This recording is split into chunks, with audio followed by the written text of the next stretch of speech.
on David Brainerd, one of America's greatest saints. He was dying of tuberculosis. It's not how long you live, it's how you live that matters. So here he is, racked with consumption. His body weighs about 85 pounds. Did that little man dying there, a man that lived with the Indians, a man that hardly ever got a decent meal, he ate berries, he slept with the Indians, they let him sleep in a wigwam or a beaten up building, and he says, well, I never get a decent meal, but oh, God is so real. When he coughed, he spit blood in the ground. When he sneezed, he sprayed blood in the ground. This is an American. See that every one of our young preachers gets a copy of the life of David Brainerd, to stir them to action, to stir them to sacrifice, to get their focusing straight. They're not living for eternity, they become professional preachers. They're happy to go along and preach in a nice place, get their eyes on eternity. Therefore they must read David Brainerd. Did David Brainerd, as he prayed there, dying, gasping for breath, did he ever dream a young man in England, a young Baptist by the name of Carey, would read that biography and he would send him to India? He could really say what we sing, God help us, I lay in dust, life's glory dead. Put your so-called faith and love into action. Lay in dust your pride, forget it. Who cares whether you wear designer clothes or not? Who cares whether you have the best ring or anything, the best car? Doesn't matter. You should have a prayer meeting in your church every morning and the pastor should be there to lead it. It's his business to be an example, not a talker.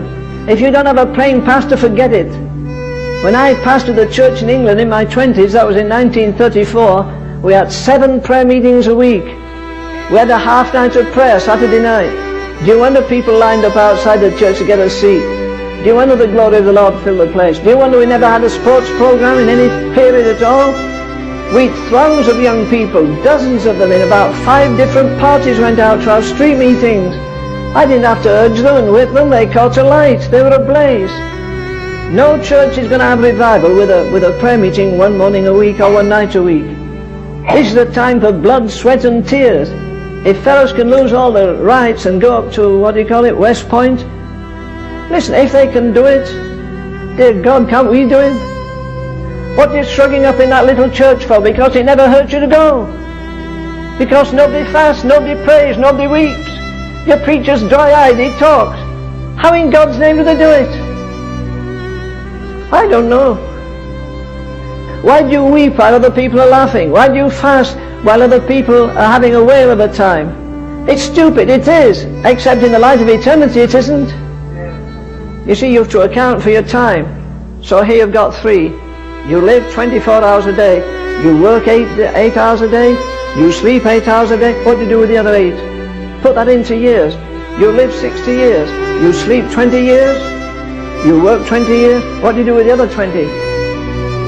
As I've said to you, if I could push the door of heaven and you could peep into it for 5 minutes, you'd never backslide.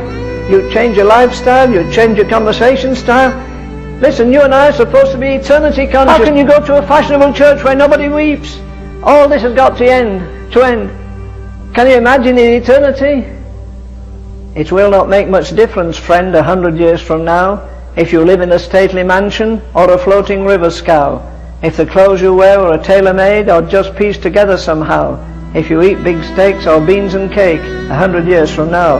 Won't matter what your bank account or the make of car you drive, for the grave will claim all your riches and fame and the things for which you strive.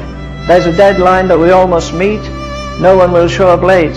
It won't matter. All the places have been, each one will keep, all the places you've been, each one will keep that date.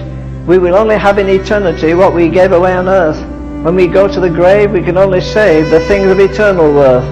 What matters, friend, the earthly gain for which some men will bow? For your destiny will be sealed, you see, 100 years from now. Isn't that something? Won't matter if you live in a stately mansion or a floating river scow. What kind of clothes you, it won't matter. The only thing that will matter, if we're clothed in righteousness. John Wesley fasted, prayed, he made money, he built schools, he built orphanages, he printed Bibles, he printed Methodist hymn books. Is the dying thief going to have the same reward? What about that job God gave you and you gave it up, disgusted or discouraged? I'll tell you what, we're not going to be the same in heaven.